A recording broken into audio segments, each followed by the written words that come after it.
This episode is brought to you by Bellator's Publishing, bringing stories to the world that last forever. So Carrion breaks the tension. Loreth has found him and he's carrying his pot plant. Obviously the pot plant is not just a pot plant, and my theory is that the pot plant is Madra says, and you sent that beast through to kill me. I think that is in relation to Kingfisher's dad, and there's just too many references to wolves.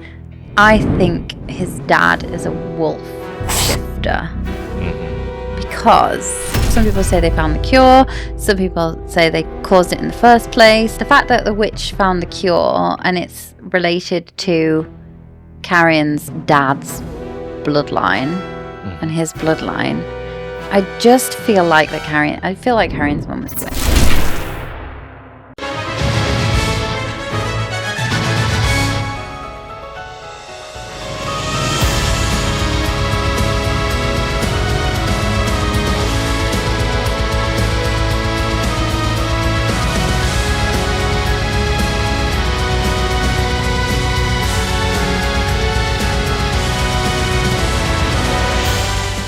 Hello and welcome to Faithfully Fantasy, The husband and wife podcast talking all things Quicksilver. I'm JC. And I'm Sean. And today we'll carry on with our deep dive of Quicksilver with chapters 33 to 36. And just heads up, we might use strong language and explore adult themes. This episode will contain spoilers from Quicksilver, the Kingfisher POV chapters, and snippets of information we've had from Callie Hart herself. And before we start, quick reminder, if you want early access to our episodes bonus content every month and no annoying ads like this one, you can have all of this by becoming a supporter. You can try it for free now and cancel anytime. For the best deal, visit faithfullyfantasy.com or simply subscribe on Spotify or Apple Podcasts for instant access. Don't miss out and become part of our community. Also, if you're enjoying the show, please take a second to rate us wherever you're listening. Spotify, Apple Podcasts, YouTube, all of it. It helps more fantasy lovers find us, and it's one of the easiest ways to support what we do. A quick tap and you've made our day. And now, without further ado, let's enter the map then. We open on Loreth and Ren, who are just sad. Why? Because their possibly more than friend, Evelyn, got bitten by a vampire named Malcolm. So now she's either going to be an immortal vampire queen or she'll die and come back as a feeder. And not the 90s Welsh rock band. Appreciate that's a niche reference. Then Danya bursts in, demanding her sword back. She tries to grab it, and the sword is like, nope, and magically cuts off her hand. But it's fine. Fisher can take her to a healer when he's got a moment. Because apparently, in the Fae world, losing a hand is like spilling a latte. Annoying, but fixable. Then they do a ritual where Fisher finally says Ceres's full name. Big moment. It's like when your situationship finally calls you babe instead of dude. Meanwhile, Ceres and Carrion are in the forge again. The Quicksilver only wants payment in secrets this time because apparently Metal is into gossip. So Ceres spills that she doesn't want to go home. She wants to stay with Fisher. The Quicksilver's like, cool, your destiny is to save Kingfisher. And she's like, what does that even mean? And the Metal's like, no further questions, Your Honor. She puts on the new magic ring and it just screams Anarath more, so loud she has to rip it off. Congratulations, Ceres, you've made a relic. 1 down, 14,999 to go. Lena the healer shows up. Carrion flirts and she is very, very married. Check out the runes. She explains Fae tattoos are like magical wedding rings. Ceres freaks out, realizing she's got way too many of those. She runs to Fisher like, explain yourself, and he explains that her nickname doesn't mean weak at all. It actually means most sacred, and he gave it to her because he caught feelings. It's so romantic, until he admits he's been seeing visions, has Quicksilver poisoning, and plans to die soon. So overall, not the best boyfriend material. Ceres is furious and sleeping on the couch. Next morning, they have their most intimate moment so far. And get your minds out of the gutter, because we're talking connection, understanding, and closeness. The group split up again, half go witch hunting and half go into research mode. They find some witches, but of course Danya insults them and ruins the deal. Fisher has to stay behind to fix her mess yet again. Fisher smooths it over with Ishabel, heir to the Balkida clan throne, who might be able to help. Ceres and Carrion want in on the rescue. Fisher's not happy about it, but who is he to stop them? So now is when we start to see the real Fisher, when we start to just see like how he actually is, and we start to see like the explanation that why he's been always so brutal with Ceres, even when he is apparently so in love with her. Yeah. It's this is like the final unbreaking of Kingfisher. This is it now. Yeah, This is now it's just pure Kingfisher himself. Yeah, The green flag that you love. Yeah, we get some really good world building in this part as well. We get to hear about the witches and learn some more about Malcolm and his curse, and yeah, we get a bit of an expansion of the Quicksilver universe. Yes, and now it's time for the fine print, the part of the show where we scour the pages for clues of what is to come. Chapter 33. Blood in Thanks. So the title of the chapter is around, it's what the Lupo Proelia members say to Ceres when they kind of recognize her as their own. Even like later in this group of chapters, Ceres says it all comes down to blood. And again, this is it all coming down to blood. So they put their hand on her chest and say, "My blood in thanks, sister," and they accept her as a member of the Lupo Proelia. Yeah. The funny part is when Loreth is doing it, and when it's not like something sexual, Fisher is still like no liking the... Yeah, he's a jealous boy, isn't he? Oh, yes. He didn't say anything about Rainbow. It seems that Ran obviously is more brother for him. Yeah, he obviously doesn't trust Loreth. Maybe he doesn't trust... but also he does get a bit grumpy about Loreth telling his secrets in this part as well. So Loreth is in a rage, but Ren seems a bit defeated. I think this is a bit of a weird character moment for Ren, because he hasn't given up in the last 110 years. Mm-hmm. When he's been fighting the war, he's been the general of the army. He took over from Kingfisher, but this seems to have just tripped him up and tipped him over the edge. And Loreth isn't the same. Loreth is like really more stressed about this situation. Mm-hmm. And my theory is that Loreth has a flame for Everlane. I think he likes her.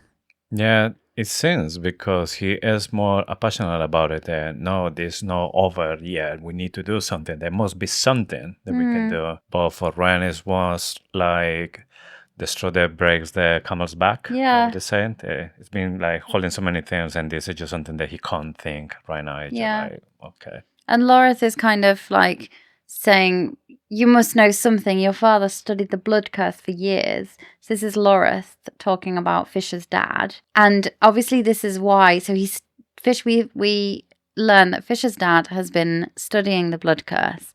And that must be why he knew about the Dianthus line. And we learn in a little while that the witches found the cure, which means that Finran. Yeah. We are so bad at remembering his name. Fisher's dad, Daddy Fisher, was working with the witches, possibly. So we get a bit of a history lesson, and we learn that Malcolm was the first to be infected with the blood curse. We don't know where the blood curse came from. We know that Loreth thinks the witches started it. Yeah.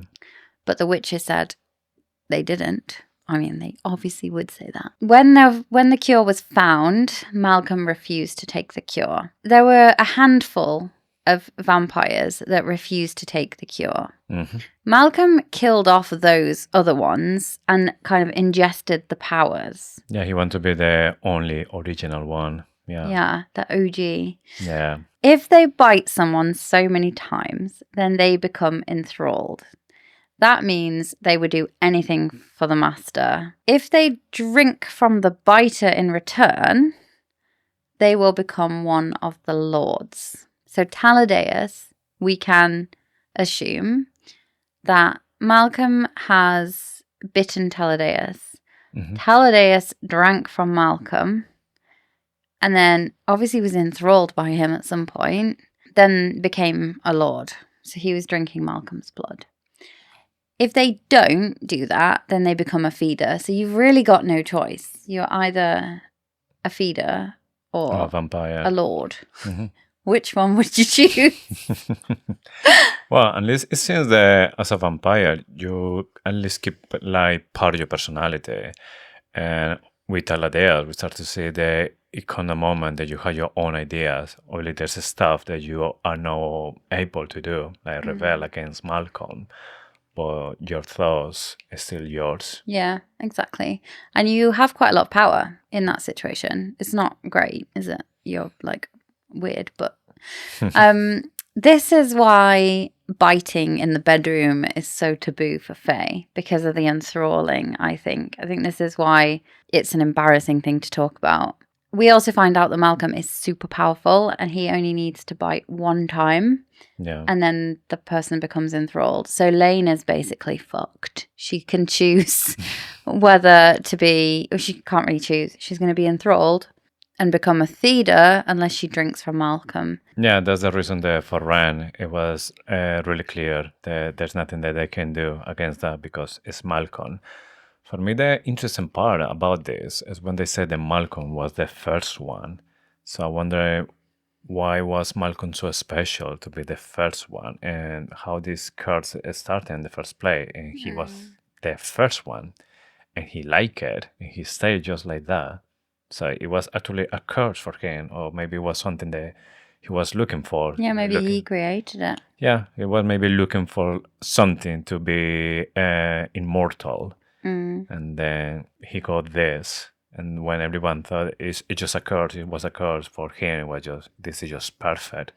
Yeah, so I think it's something to do with a historical alchemist, because we know that one of the branches of alchemy was looking for was searching for immortality. Yeah. So I think it was something to do with that. I think he had a powerful alchemist. Yeah. But it was thousands of years ago. He's really old, isn't he? Oh, yes. So Danya is in a rage again. She's always in a rage. She is still convinced that it's her sword. And she reaches for the pommel and her hand disintegrates. It's not just like a magical poof and it's gone. It's like gore.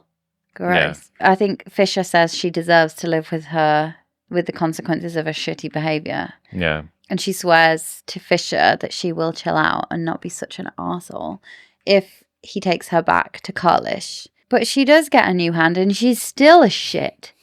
Like, when she's just an awful person. She swears to him that she will not be a shit anymore. And then she continues to be a shit. I think maybe she meant that she won't be like putting more problems about the sword, but not about the other stuff overall. Yeah, maybe. Yeah. But the devil's in the details, isn't it? Yeah, good point. She's just awful. Yeah. But I love that Fisher is like, I'll take you back. And she's obviously bleeding on the floor. But before we do celebrate this big achievement. Yeah, I love that he's just not in any hurry to sort it out. Oh, let's see, like Danya's face, like, dude, seriously? Yeah, and she still has to do that, but she doesn't. She just spits on the floor, doesn't she? Yes. But it's interesting to see here that Danya, she was just want that sword back, even when she didn't earn it. It was just something that's from her family. But I think here is like reflected how long has been since God's sword or this power has been there. Because I think for the before, when we see like somebody touching Kingfisher's sword, I think it was Ceres as well. It just getting like a burn or something like this. But this one actually it just blow the hand off. So it's like it's been a while since a sort of this power had been seen, and I thought she wasn't expecting that at all. Yeah, I think she was expecting just to be able to have her sword back. Yeah, because she carried that sword for 300 years, but in those 300 years, the sword didn't have any magic. So for her, it's more like a family relic, and she would just want it back. And then she wasn't expecting that much power. But it's weird because she saw the angel's breath, surely, down by the river. I don't think it says anything about her age, though, because I think it just means that her dad probably died 300 years ago. Yeah. So her dad would still have been alive while she was a warrior and she didn't get the sword. But I don't think the sword had magic for him either. Yeah, there's what I'm saying. It's been a while since Oh, yeah. they saw a sword, and so obviously Dania haven't seen Yeah. one of those. And even Nimmerel's is like weaker, isn't it? Yeah. So Ceres is now a newly blooded warrior, in their own words, after a short ceremony. And the ceremony is where they all kneel before her and put their blood on her chest and say, "My blood in thanks." Some wonder like nobody gets infected. Well, Fisher said the Fae are really strong and they don't get poorly. So I guess because of that, they come with these kind of traditions. Yeah. But I thought that she would be obligated to do the same as the pact, because I thought it was... What, Danya? Yes. When one of them starts to recognize, and in this case, Sarah as one of them, the whole pack has to do it. I just don't. I think they're gonna have to kick her out. I'm hoping. This is a terrible thing to say, but I'm hoping she doesn't make it through Brimstone. She won't. She will though, because. Or maybe she will do something to redeem herself, and then she will die. So Brimstone was finished when we went to see Callie Hart. Yes. And in her answers, it was quite clear that she did not like Danya. So I don't think she redeems herself in Brimstone, unless she just like needed to play on the fact that we hadn't read Brimstone yet, so we didn't know. But I don't know. I just can't see her being redeemed. I think she's going to do something stupid and get herself killed. Anyway. I mean, she did something like this in this chapter, so we'll see it. Yeah. So that's a really short chapter. Mm-hmm. Normally, the first chapter of the week is quite nearly long. An hour. The only other thing that happens is when Fisher kneels down, and gives his blood in thanks. He says, "Ceres Fane" for the first time. Yes, big moment here. Yeah. Even for Ceres, like. Yeah, and if you notice, like from this moment on, that's mostly what he calls her. Memoirs of Luzbel. She loved him. She lost him. And he came back. But wasn't completely him. She feared him. She fought him. But she fell for him. Memoirs of Luzbel.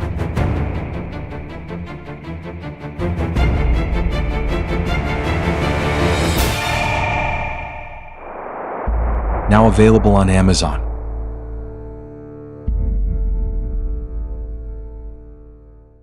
Chapter 34. A secret. So the secret is, the title of the chapter is just about the latest request from the Quicksilver. Mm-hmm. Ceres is making a relic and it asks for a secret. Yes, do you think it could be maybe like foreshadowing as well how it's going to be the next relics? Because this one didn't want to collaborate at the beginning. So every time she was trying to say something to make it work for her, it wasn't interesting at all. It's just having a conversation with Carrion, the idea came. So what's going to happen if you come with another Quicksilver? There's no interest at all. You just have to wait. Just say random words. It does that on its own time. Yeah. It does that on its own time. So this chapter picks up with Danya spitting on the ground. We talked about that already. And then Fisher conjures a shadow gate and they arrive back in the dining room at Carlish. Mm-hmm. I love this part because this is all about Danya being put in her place. So Ceres goes to sit at the dining room table in her spot that she's now kind of taken as her own. And Danya says, "You jumped up little alchemist sitting in pride of place at the family table." And I just wonder who hurt Danya. Like, she is really prejudiced against humans because even when she's saying, when Fisher comes and puts his hands on Ceres' shoulder and basically confirms that they're together, she is like, really? A human? What does she have against humans? That would be interesting to find out, and maybe that's gonna be one of the reasons that she is like this. I don't know if maybe we find out that she had like an affair or a She was romance in with a love human, with a and this human. human just laughed for her or hurt her. But And how would this is she have the met one? That's the thing, because well before the Quicksilver was closed. I think there were some trade-ins with the human realms as well. yeah, because I wondered if maybe a human had killed her dad. Oh, that could be another reason as well. Maybe it's all planned. That she has a really tough background. That everything has a reason. And Well, then yeah, you do find like people aren't usually just just bad because. they're bad because they're bad. They are bad because of things that have happened to them. Yeah, I think there's a saying about it. There's no like people that are born bad. They make them bad. Yeah. She kicks the chair as well. And this is the thing that I find the most annoying about the whole Danya situation. She doesn't treat people's property with respect. And she kicks a chair. Like, she doesn't give a shit about Carlish or her friend's property.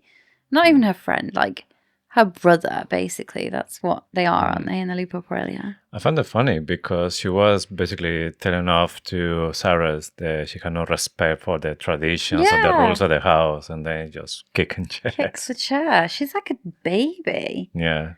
But I love this bit because Ren is like, who are you to say they don't belong together? And then Fisher comes in and he's like, my personal life isn't up for discussion. So this is the bit, we talked a little bit last week about this, where Fisher and Ren are on the same page. Ren knows that his BFF is in love and they must have had a chat about it. So Carrion breaks the tension and he wanders through the through the gate. Loreth has found him and he's carrying his pot plant. Obviously the pot plant is not just a pot plant. And my theory is that the pot plant is important. I wonder if it's part of the cure. So maybe he's eating it because he knows he's supposed to and it's replenishing I don't know. Maybe he's Some preparing. iron or something in the plant that he needs for the blood. No, it'll be silver. He can't have iron. He would die. But yeah, I feel like this plant is important and it's going to come back.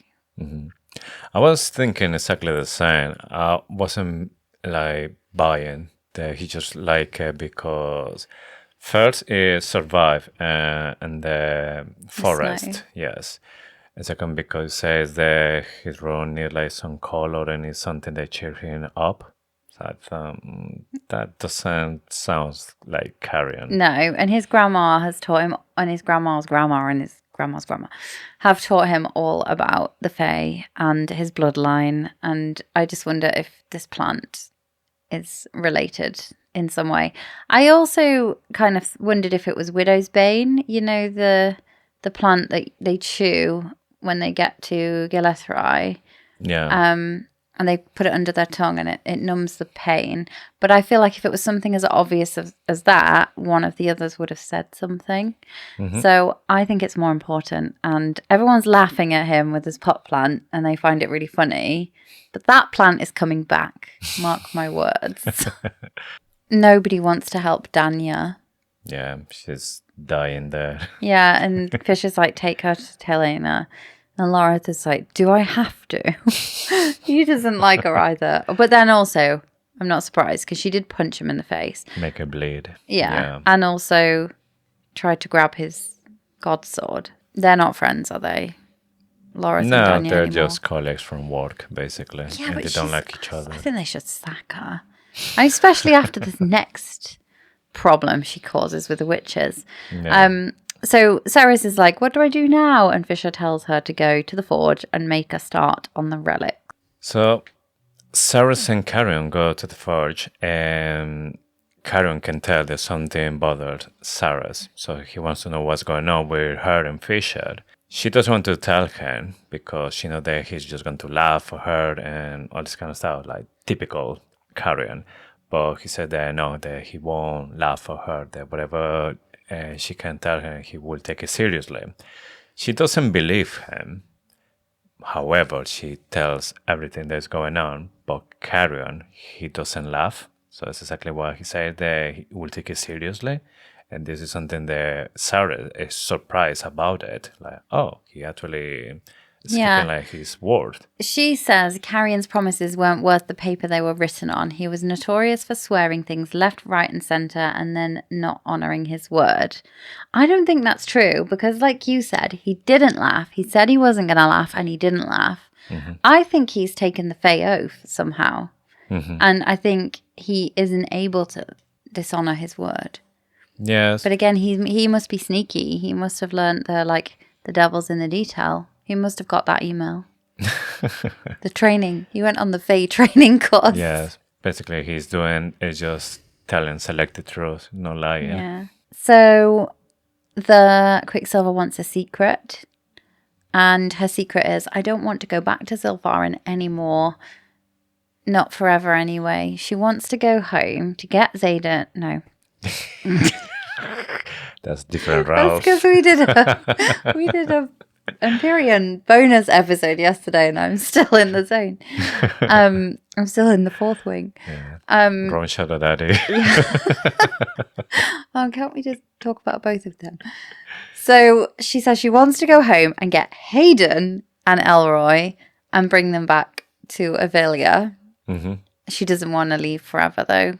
And the Quicksilver is onto her. The Quicksilver knows that she is in love with Kingfisher. Yeah. She says, yes, of course I care for my brother. And the Quicksilver's like, not the brother, the Kingfisher. It doesn't just say Kingfisher, it says Kingfisher. The Quicksilver is like, save him. Right, pay attention. Because the Quicksilver says, save him. Save the gates. Save Avelia. Yeah. Save the gates, plural, yes. Gates. So the Agen gate is just one gate. One of them. Mm-hmm. Why is it plural? Are there more gates? What does it mean? Are they going to have to go and close all the gates or open all the gates? Are they talking about the Quicksilver gates, the portals? Mm-hmm. What does this mean?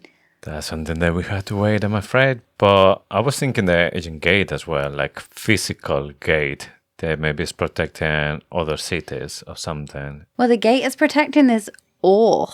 Mm-hmm. This random ore that was part of Lorith's song. Yes. It's protecting that. So what else is being protected? Yeah. So we might see more. And then the Quicksilver says, we are token, key, relic, shield. So that for me means token, like possibly something valuable. Mm-hmm. Key, it opens things. Relic, which helps people pass through. Mm-hmm. Shield, which is protective. This reminds me to these stories about the underworld, and there is like this skeleton that is like in a boat that's taking the soul from one place to another one, and you need to give it like a coin or a token, so you take it into the boat, and then you can cross to the beyond. So that's why in some culture, when a person died, they put it like a coins in their eyes. So they had a token. They used to do that in Victorian England. Yeah, so when it says that we are token, is something to pass. And then we are key. So yes, like open the gates from the Quicksilver.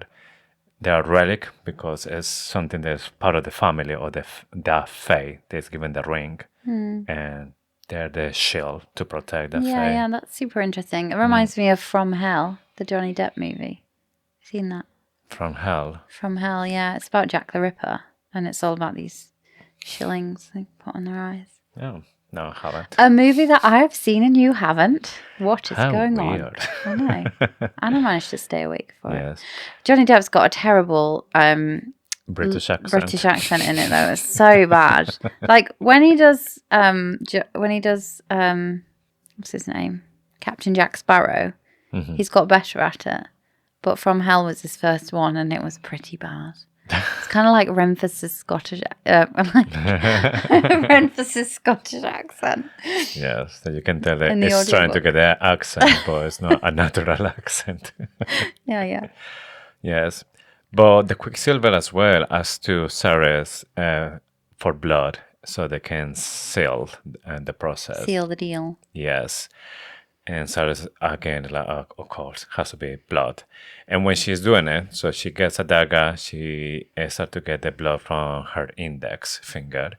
And then Carrion is like, oh, no, blood. And so looking to the seal and there, I'm not good with blood. And I don't know if it's just because obviously he is the key because he's blood. And just maybe Calihard is giving like some hints here and he's just joking about it.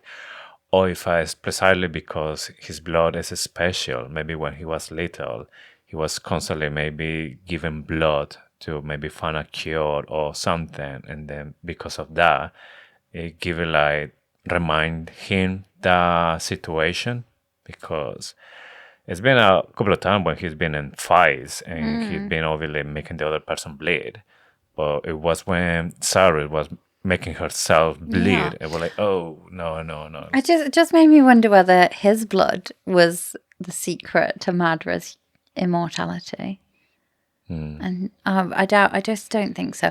I don't think that is true, but I do like the idea that that's the reason he's uncomfortable with blood. Yeah. I do like it as a potential reason. So Telena arrives and Carrion is trying it on with her and she is not having any of it. She says, so long as the sun still rises and sets every night, I am never going to sleep with you.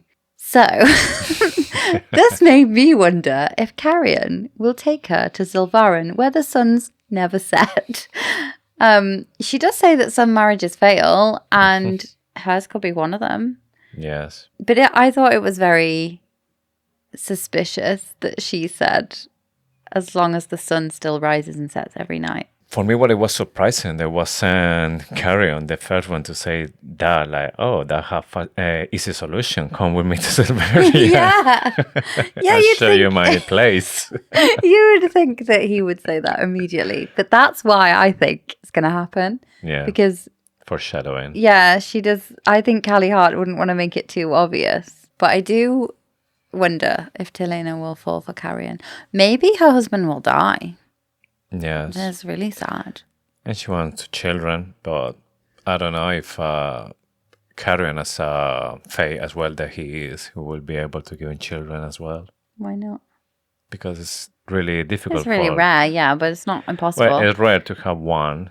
Yeah. And two is Well, he needs to asking too have one, much. doesn't he? Because he needs to carry on the Dianthus line.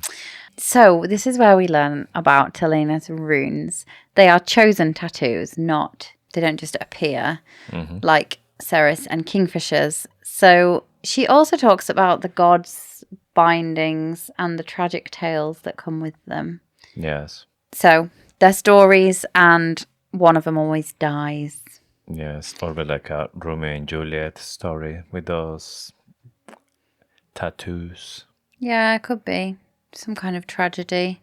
And we find out a bit more about that at the end of the book because Zorith does explain some of the history of the gods' bindings. So Telena says, when the gods left Avelia, certain elements of our magic either died or waned over time, including the god swords. So obviously the gods left on their pilgrimage, wherever they were going, and the power waned. This is the biggest clue there is, that the gods are back and that Ceres potentially is a god, not just a champion, so she may become a god. The other thing I was thinking was whether Onyx, I know that we talked about this before, whether Onyx could be Styx or Onyx could be one of the other gods. What was the other one? Nissen? Nissenai? Or... Yeah, the god of masks. Just interesting that it could be that Onyx just appeared and all the gods' magic came back. Yes, it's just I find it weird if I was one of the gods, because in the next chapter we will see Onyx having like a really like good relationship with Fisher. So I don't know if a god but we would know do that it. the gods are trying to interfere. So what we learn with Zareth at the end is that if Ceres chooses to come back, so basically the fates are trying to interfere with Ceres and Kingfisher. If Ceres chooses to come back, the gods will not be able to see her. Mm-hmm. But they could be interfering with Kingfisher. But then that makes it seem like that Onyx wouldn't be a part of the next book, because when she goes back, the gods can't interfere anymore. They can't even see her. They won't be able to locate her. So I don't think he could be a god based off that. I think I've just talked myself out of it, because I do think Onyx is going to be a big part of the next book. Yeah. Wouldn't just disappear, would it? No, I think he's going to be always next to Ceres. Yeah, I like the theory that Onyx is somehow linked to Kingfisher's mom the best. Mm-hmm. Or dad. Family. Maybe it's a member of the Fisher family that we haven't seen yet, and then they will see it just disappeared a long time ago. And there's a reason for that. Yeah. There's also a mention to illuminated books. Lena says that the gods' bindings were like glowing and they looked really cool in the illuminated books. Mm-hmm. And I would love to see an illuminated book. So I would like to make some kind of book, some publisher. Can we make that happen, please? A glowing one. Yeah, an illuminated book. Super cool. So Lena says the lovers in those stories always suffered terribly. One of them always died. They were beautiful tales, but they ended with heartbreak. Mm-hmm. Well, this isn't looking good, is it? So what do we think that means for the end of the series? Well, apparently one of them is going to die, but they're just assuming it's going to be Ceres. Could be Kingfisher. He said already that he's been poisoned by the Quicksilver and all that kind of stuff. But I'm thinking that maybe it will come a time, maybe by the end, that one of them is going to die, but it will die doing the right thing, and there's going to be one of the gods that's going to say, well, I'm a god, can do whatever, so Come back to life. Yeah. Yeah, I don't think it will end with one of them dead. I do think they'll both survive. I think it'll be a happy ending. But I also still feel like they're going to become gods. Mm-hmm. I feel like they might replace some of the gods. I think the reason there's like magic again in this place, and we start to see like things like the god sword, is more because Ceres is calling the attention of the gods. Maybe she shouldn't be there, but now that she is there, all the gods is just like watching just to see what's going to happen. They are. So basically, Zareth is responsible for this tree, and there is rot in the tree, and the branches die, and that means billions of people die. So they can do this over and over and over again, and every time Ceres met Kingfisher, it results in the tree dying, or he looks into the future and he sees every time they meet in different situations, the tree dies. So he intervened and he put her far away in time, in distance, in realm. Mm-hmm. And the trees, he watched as the branches of the trees that they were in, so they were both on separate branches, and they bowed towards each other. So he realized that he could not interfere with the fate. And it happened anyway. And then he looks into the future and he sees multiple different situations happening. And every single one of them results in the tree dying, except a few where he can't see what happens. He's not able to see. Mm-hmm. And the only times that he can't see, the timelines that he can't see have one thing in common, and that is when Fisher and Ceres fight side by side. Mm-hmm. So they don't fall out. They don't, like, there's lots of different outcomes. So he is causing these he is initiating the god bindings because he wants them to be together, because that is the only way that he thinks there's a chance of saving the world. He doesn't even know that they'll save the universe. He doesn't even know it because he can't see. But if she goes back, he has to stop her he has to stop the other gods and the fates from interfering with her, because they just want to get rid of her. Yeah. So the way he does that is by turning her into something that's never seen before. Because if they can't see it, if they don't know about it, they can't see it. That is how it ends. So that was a bit of a crash course in it. So I do think that they're going to save the tree in the end of the book or in the end of the series. I don't think the tree's going to die. It would be a bit of a sad ending. And everyone dies. Yeah, the end. I wouldn't, I mean, Rebecca Yarros might do that to us. But I don't think Callie would. Yeah. Yeah, sorry, I went off a bit on a tangent there. We're not even at the end of the book, but I thought it was worth explaining. Yeah. Ceres was not at all being cool in this moment. I think it was pretty obvious to Lena that something to do with god bindings was going on. Lena was like, "Oh, are you all right?" Meanwhile, Ceres is like, you mean they don't just show up while you're having sex with someone and they glow and they're all over your body? I'm asking for a friend." And Lena was like, no, obviously not. Whereas anyone intelligent would be like, hang on a minute, she's hiding something. How do you know about it? Yeah. Because it's in books. That's how it's supposed to happen. And then all of a sudden she's like, okay, I need to go speak to Fisher about something. Need to ask him something. Okay, now chapter 35. Oracle. So this is a really juicy chapter. We learn all about Kingfisher's mum and her book of prophecies. We learn that she was an oracle and that she had seen Sarah. I mean, did we know that before? Is this the first time we find this out? I think it is. Yes. So I think before there were some mentions about she just drew, but now there were draws about the future.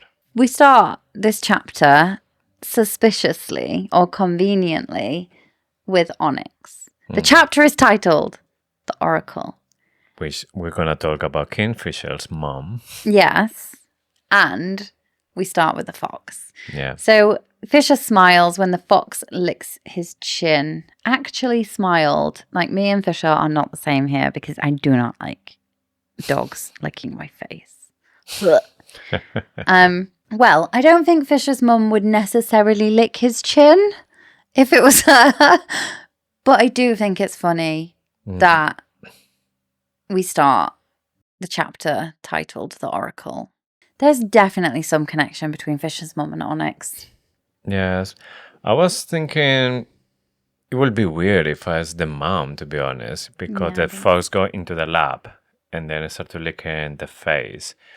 And I don't know, like, how many things happen between these two out of the pages for this fox be so friendly with Fisher when he see him.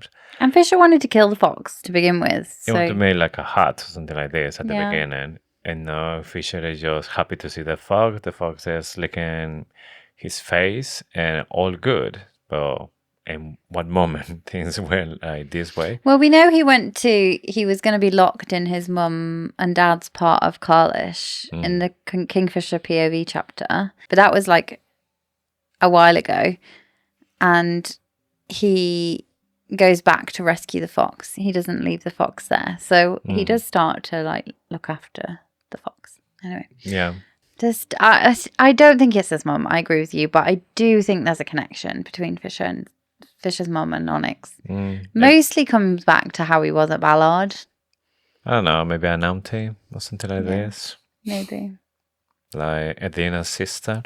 There's been missing for 110 years or... Again, I'm not sure. Like, would your auntie lick your face? I mean, fox is if you say kissing. anything, it's kissing. Yeah, but his face. That's the way how they kiss. Same with the dogs. Yeah, but your auntie doesn't like come and licking my face. Repeatedly kiss your face. But you're also kiss different. my cheeks. Yeah, because you're Colombian. That's how. But Americans. Well, licking my face. Like, you don't do the. Whereas you do that in Spanish and Colombian. Yeah. Although your mum does it different every time, just to confuse me. The amount of times I accidentally. It's how she feels. One day she feels Colombian, other day she feels Spanish. I know, but then how am I supposed to know and then not accidentally kiss her on the nose? Just put the face. That's it. Let her do stuff. I'll just stand still. Yeah, I will. But to be honest, I think there's gonna be like another situation like in Harry Potter, where there's an animal from the beginning of the books or the movies, and we didn't know anything about this animal until maybe book 4 or book 5. No, book 3, I think. And then when we found out that there was a new character and all the story and the character was hidden in this animal. So I think this could be another situation like this, that maybe is a fae inside these folks, but it's a character that we haven't seen yet, or they haven't spoke about this character yet. Then we get the speech on why he wouldn't say her name, and it's all about the osha, the butterflies, and it means most sacred. He tells her about the rite that happens when the weather gets a bit warmer up in the Argent sky, and the butterflies hatch, and some fae, like really strong fae, take a pilgrimage up there, and they keep the butterflies warm, or the chrysalis, the cocoons, until they hatch, and they're only alive for 24 hours. They light up the sky, and then they lay their larva, and then they die. And I wonder if we're going to go and see it. I feel like we will. I feel like we will witness this event at some time in the series. Yeah, I don't know why, but I feel that maybe this oceans maybe have like a special magic or something that they have, that eventually they have to go there and get it. Yeah, I agree. She bites her tongue until she tastes blood. This is so weird. No one ever does that. I mean, you can bite your tongue by accident while you eat it. Yeah, but you can't do that consciously until you taste blood. Really weird.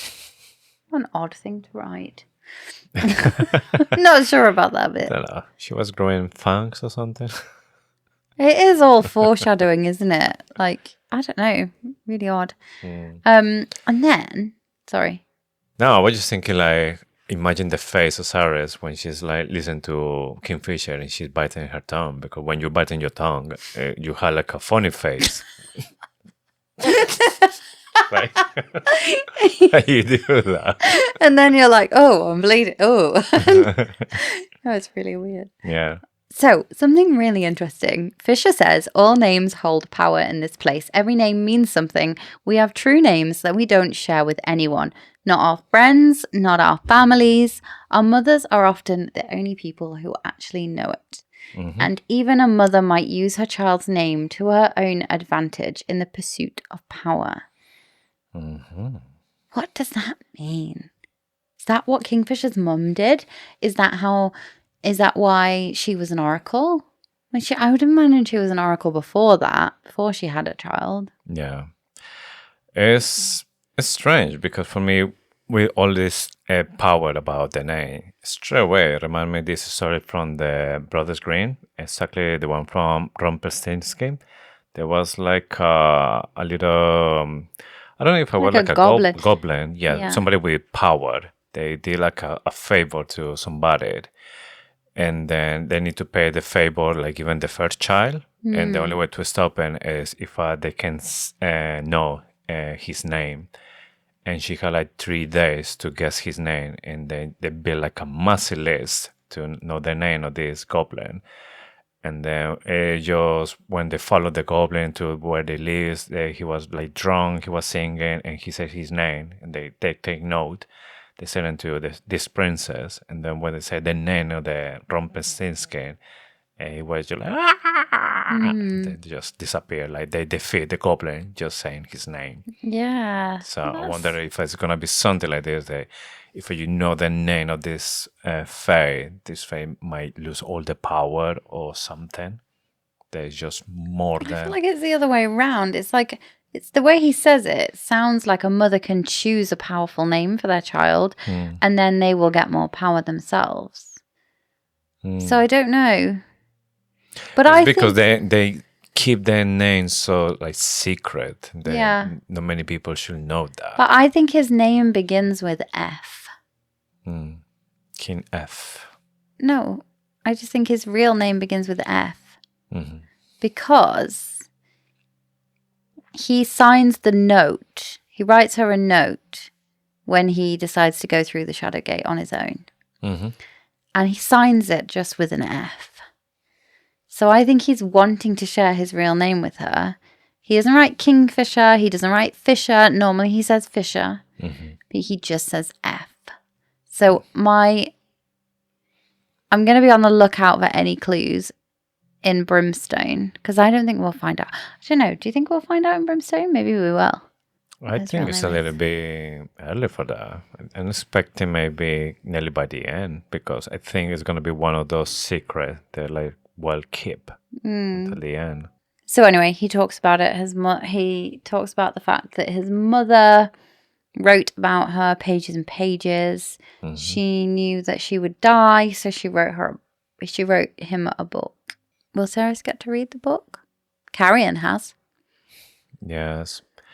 I wonder what other stuff she was like writing, because it was for Fisher. So I don't know if it's something to keep Cyrus happy, or it's something for Fisher to keep him happy. One thing I think she told him, and this is like me going out on just like joining some dots here. Mm-hmm. One thing I think she told him was that he needed to build his tolerance for iron.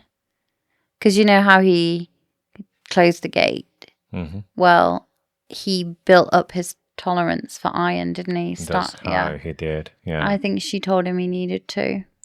Yeah, I would like to see if maybe somebody like Carrion start to just read like random stuff, and those little random stuff is gonna be clues for what's coming. Yeah, I think so, because we do know that Carrion has read the book. Not yet in the story, in the way we are on our deep dive. Mm-hmm. But when she comes back from Ballard the next time, he's reading it and he's like, "You'll never guess what I've just found." And then she said when Kingfisher needed Ceres most, she'd come blazing into his life like a meteorite riding on a wave of chaos that would turn his whole world upside down.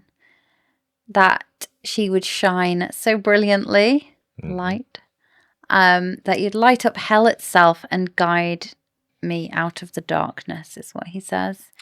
She had no idea what your name would be, just that you would have dark hair and a beautiful smile, and that I'd love you with a fierceness despite myself. A wave of chaos, obviously, that links to Zareth, the god of chaos. Also, the shine so brilliantly. There's links that we keep seeing hints that she's going to have some powers relating to fire, brimstone. I think it's, again, given the strength to the nickname the Carrion puts to her, it's sunshine, like a ray of sunshine, light. So I think, it's something. She's the light and Fisher's the shadow. It makes sense, doesn't it? Mm-hmm. It also is a very common theme in romantasy books where there's a shadow daddy. The main female character also has some link to light. Yeah, they're like opposite. And opposite, there's always an attraction. Ultraviolet. And another one, I'm not going to say the series just in case people haven't read it, but I'm just going to say Light It Up. And the people that have read it will know what that is. So she didn't know her name. And my question is Sereth Vane actually her real name? I feel like it is, because it feels funny when Kingfisher says it. But and he does say, and everyone knows your name. I think he's still thinking that Osha or Little Osha is like the most, the better way to call her, because it's just like something that only he calls her. So maybe we'll just keep it like that. Fisher's necklace, Mm-hmm.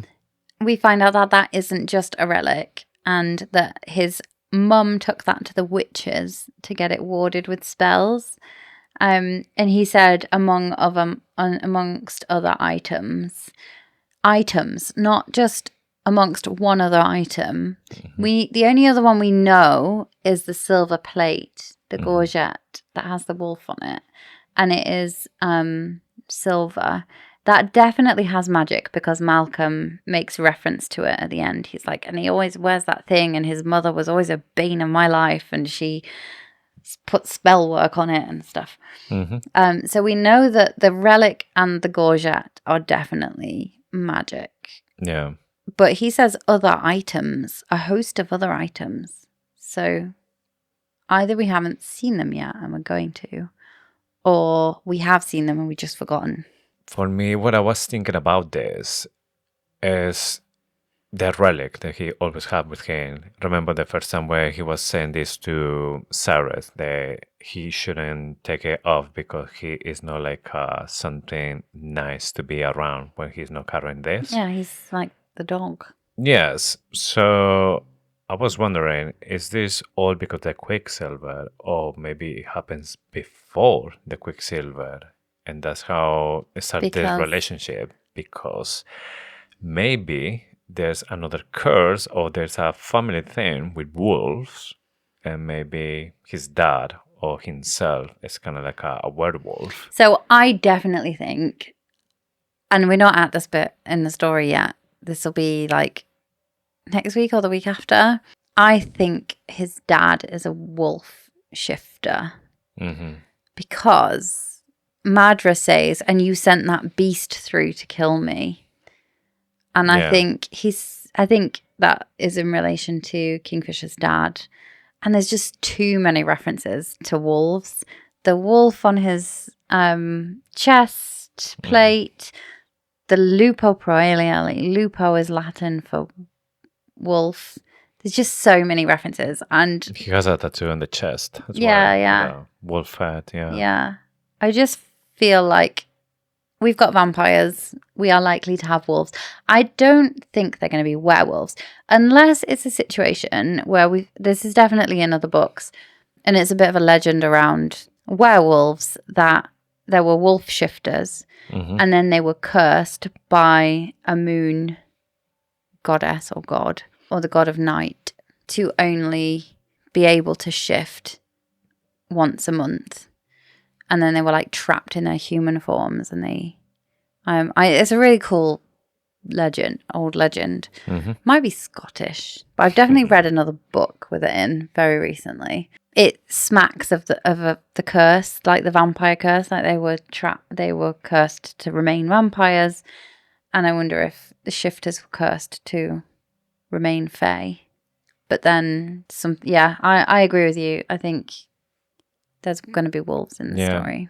I won't be surprised, to be honest. We have vampires here as well, so why no werewolves? Yeah, exactly. So anyway, Fisher had it all decided. He was going to reject the bond and let her go, but he couldn't bring himself to do it.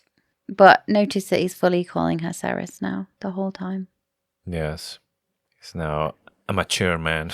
Yeah. But he's suicidal, which brings it down a little bit, doesn't he?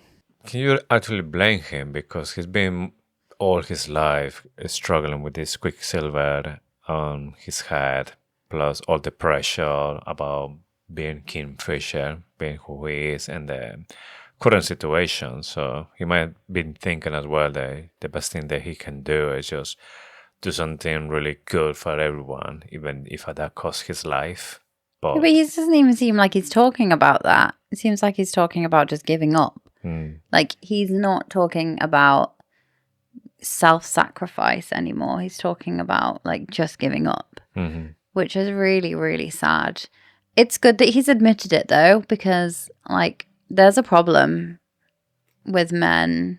Isn't it, like, the biggest killer? It's really serious. And there's, like, an awful lot of pressure on men to, like, be okay and to not cry about things and not talk about their feelings. And that's like hopefully that narrative is changing, but it's really sad. Yeah. And it's good that he is able to tell her. That's all I say. Although Ceres is just like, I am honestly surprised. I don't give up when things get hard. I'm honestly surprised that you do. And she just storms out. But Fisher, before they end their argument, Fisher is really surprised and a bit annoyed that Lorith has told Ceres about the soul magic. Yeah. It says Fisher arched an eyebrow, displeased. that was private. I suppose he's just going around telling everyone that now. Yeah, I wonder why he's annoying about it. Why it's supposed to be a secret. Is it just maybe the kind of magic that is forbidden? They shouldn't give your soul to anybody? I don't know. I think Fisher would want to keep Loreth safe, because if anybody truly wanted to kill Fisher, they would also have to kill Loreth. And I would say that Kingfisher wouldn't want everyone to know that, just to protect Loreth a bit. Mm-hmm. But why did Loreth tell her? Loreth told her just so easily. I guess it's because they can tell that she was something special for Fisher. Because even in this chapter, we see how Daniel say, "Oh, come on, we knew that you were fucking her, but actually you're like taken seriously with her," something like this. So I think but- maybe for Laura and Ryan, they can tell. But is it Loreth's secret or is it Kingfisher's secret? It's both of their both. secrets. It just feels weird that he did just open up to her. I mean, he can't lie. Possibly Ceres asked in a way that he just couldn't get out of. We'd have to go back and read it.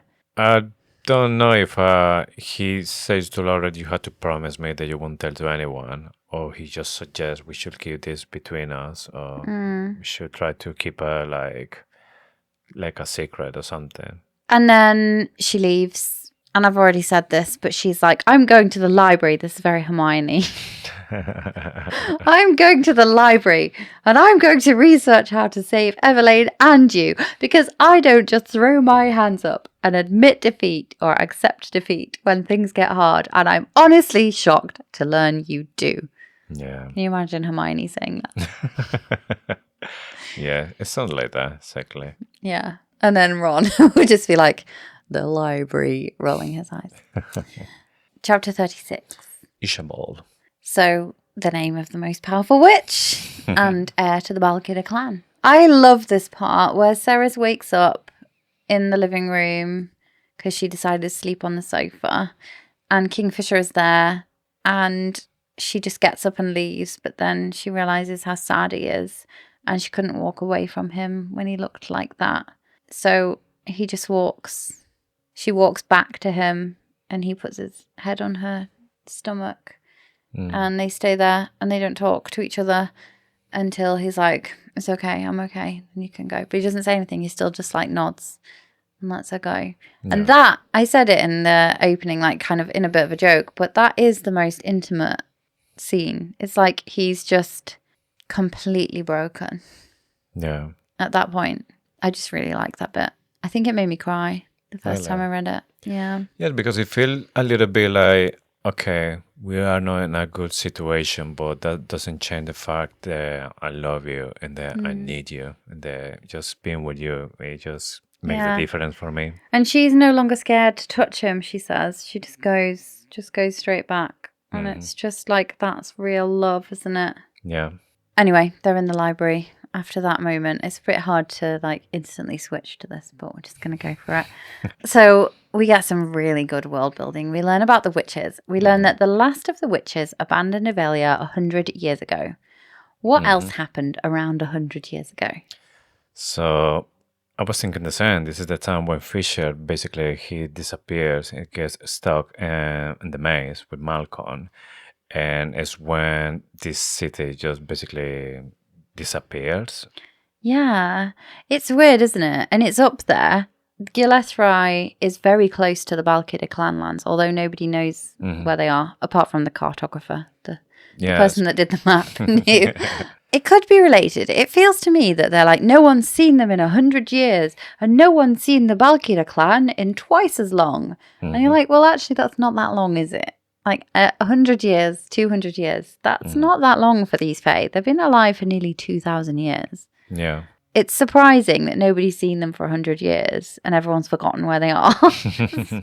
Like, do they just, like, have they put up some kind of spell where people have forgotten about them? It could be. Maybe it's not up to them. Yeah. But yeah, I feel there's a relationship here between the witches disappearing and then all the drama that happened with Fisher and this deal with Malcolm. So I don't know if maybe they blame all the Fae for what happened and this place. and then they just left, and they don't want to any more deals with the Yeah, Fae. it seems like that could be like the Gilethrai event where the city burned to the ground. That does feel like it could have been a tipping point for them, because Lorith definitely thinks that they started it. Ishabel definitely thinks that they didn't start it, that they fixed it, but then not everybody took the Yes. medicine. So they're talking about go there and find the witches, and Carrion, obviously, he just want to go as well. And Fisher like, no, you don't come in here just because you want to fuck a witch. And Loris can, oh no, it can't be serious, it can't be right. Carrion like, no, absolutely right. Yeah, you're right. I would. I just want to say that I was able to do it. Yeah, Like, oh my just gosh. as I would. Lorith really hates witches. We can get into this a bit more next episode, but it's really bad. Like, he really hates witches. He thinks they're disgusting. He thinks they're flatulent old hags. That's why he said, and nobody laughs, apart from, I think, Danya. So we learn that witches are the only ones that are powerful enough to break an enthrallment. They're also the only ones powerful enough to keep Malcolm's venom at bay, while Telena draws it out of Lane's system. So Telena talks about it in the way that a witch would hold the body in stasis. Stasis? Don't know. Like, yeah, kind of like frozen the body like a coma, inside. yeah. We keep them alive. Nothing inside will move. So the venom, it will stay. Yeah, it won't go through the heart and like be pumped. Yeah. And then Fisher says there's still some half witches at Fulton's Gap. That's not shown on the map, but the Balkida clanlands are up in the northeast. So you can see the Balkida clanlands, but you can't see Fulton's Gap. But I'd imagine, and he says that's like just as far as I can go without Belicon realizing something's going on. So it must be somewhere between Karlish and Balkida. You talked a bit about Carrion and the witches, and I still have like a sneaky suspicion that Carrion's mum was a witch, and that's all related to this, because some people think that they found the cure, or some people say they found the cure, some people say they caused it in the first place. The fact that the witch found the cure and it's related to Carrion's dad's bloodline and his bloodline, I just feel like Carrion's mum was a witch. I found a little bit strange here because it seems they have so much power. If they are able to stop Malcolm's venom, it's maybe because it's like a kind of magic that the witches can control because they were the one who created in the first place. So I think as well there's, I don't know if maybe it will be Carrion's mom, but Or grandma. yeah, something related maybe. It's likely to be the grandma, because His dad was the Rorik cure. Dianthus was his Yeah. dad was the cure. So it must have been his dad's mum who was a witch. Yeah. You're right. I think Carrion's grandma was a witch. Ceres they're obviously looking for these books, and Ceres remarks that like in a land full of magic and supernatural threat, like it's really dangerous, how is it that there's no books on what to do if it goes wrong? And it's inevitable that something's going to go wrong. It feels like this gave me like Empyrean vibes again, where it feels like someone is gatekeeping that knowledge, and it's been either you're not allowed to write it down, or you have removed it. And it makes me think of this other archivist for Belicon, who was responsible for like apparently working out how to open the Quicksilver gates again, but actually he was like incompetent and he went missing in the end. Yeah, we don't know if it was just because it was bad, like incompetence, or because everything maybe was planned to keep everything secret. Yeah, but the weird thing would be if he managed to get into the library at Carlish because of Fisher's dad's wards that stop anyone that's working for Belicon getting in. And you'd think if the books were going to be anywhere, they would be at Carlish. But even there, she's not able to find the books that she needs. Yeah. So they're going to find the witches. It's Ren, Fisher, and Dania. couple hours later, Ren come back covered in mud and really pissed off with Dania because Dania started to insult the witches, and obviously that didn't go well. So Fisher had to take Dania away, and then he tried to convince them again, trying to fix their stuff. And later on, he comes back with this witch that's going to help. And it's when we finally meet this woman, Isabel. And with the description that Sarah says about her, it reminds me of Merida from Brave from Disney. Yeah. There's and red hair, Wild blue red hair, eyes. freckles. Yes. Yeah. A Scottish. little Scottish accent as well. But I just am glad there's no same as Ren. Yeah, it's slightly better. Slightly better Scottish accent in the audiobook. Yes. Isn't it, than Ren, bless him. I mean, Anthony Palmini, I don't have a bad word to say about him. He's an excellent audiobook narrator, and he's an excellent Fisher. He's like, he nails And really it. good Carrion. Yes. Yeah, it's just the Scottish accent needs a little bit of work, but yeah, I got these vibes as well. Also, he was like, she's foul-mouthed. She's like, I can't wait to get to know her more in the next book. Yes, but she was actually surprised when she saw the people there and was like talking to Fisher like, do you really want to take down Malcolm with this, like with Two humans? in this way? Yeah. She was like, don't be ridiculous. I won't take the humans. Yeah. So it's even worse. But Cyrus and Carrion were like, no, we're going, like it or not. And Fisher was like trying to tell her that, yeah, you're really brave with the feather, but we're not going to fight feather. We're going to fight vampires, and they're way worse. And they were like, yep, we're going anyway. Doesn't matter. Yeah, imagine if they didn't go. Yeah. I mean, what would happen? Carrion is pivotal Yes. in this story. But I think it's here when Fisher decided that he's going solo, when he saw that Cyrus was totally convinced that she's going as well. So he was like, no, I'm not going to risk her life. I go myself. Yes. And that is He's like, the who end. am I to stop you? Yes. So, Adina Sketchbook. This is the part of the show where we channel our inner eye as Mummy Kingfisher would and put our oracle skills to the test in the hope that we get at least something right for Brimstone. So what's your favourite theory this week? I think Carrion's plan holds a secret. There's something about it, and we will find out in the next book. I've got two favourite theory. I like that one too. That is also a good theory. I'm going to go for two. I'm going to go for the one where Telena will sleep with Carrion in Silvarin because the sun never sets there. Yeah. But then the serious theory I really like is that Carrion's grandma was a witch, and that was like fundamentally how they found the cure for the vampires. Yeah, I like that one too. So sticking with the theme of precognition, let's look at the 3 chapters that we're going to cover next week. So we're going to see Chapter 37, Much Sharper, Chapter 38, Martyrs for Friends, and Chapter 39, Anorat More. Just 3 again next week. Yes. All those slightly longer ones. Shall we do questions from the Quicksilver? Okay, what we had this week. This is the part of the show where we listen hard to the ethereal whispers of the Quicksilver and dig deep into our souls for the answer. So last week we asked, so we know the Fae pass down powers to their children. What superpowers do you wish you could inherit? I was thinking first, I would like to have Fisher's power and do, start with the shadows or maybe make like this shadow gates, that kind of stuff.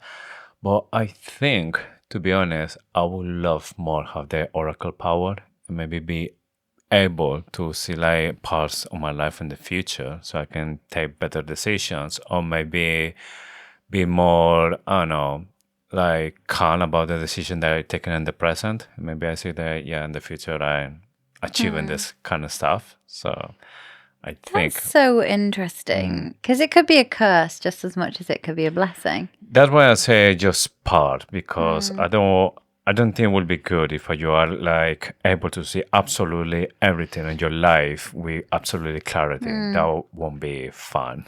But do you think you could change it? Because you say you could take better decisions. Like, if you saw the future, could you change the future because you would deliberately make it, or is it fate? Well, you know that there's a movie that I think is good with Nicolas Cage. It's called Next, and he is able to watch in 2 minutes in the future. So every time that he was 2 minutes in the future, he knows what's going to happen. So he is able to take like different decisions just to get the outcome that he wants. Yeah. So I'm thinking if, I don't know, I'm going to invest in something and then I can see, no, that company is not going to do good. So, okay, I'm going to invest in another one.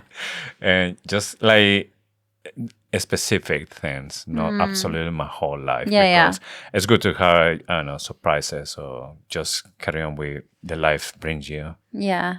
I think the traveling, the gates. Shadow gates. I don't know if it would be shadow gates because it doesn't. I think we've got a lot to learn about the magic in this place. I think there's more than just light to shadow and oracles, because Ren can make gates, so he can make kind of portals, can't he, that last for a long time.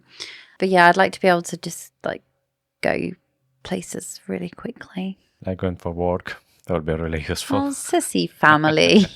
we don't have family close to us. No. And it would just be the best thing just to be able to open up a gate and walk through. Yeah, just open a door, a run, and then go to one of our parents' house. Yeah. So this week, thinking back to Carrion grabbing his pot plant, if you had to leave our house in a hurry, what one thing would you grab? Like, not our children, not the dog. Like, they would be coming. Assume that they're coming with us.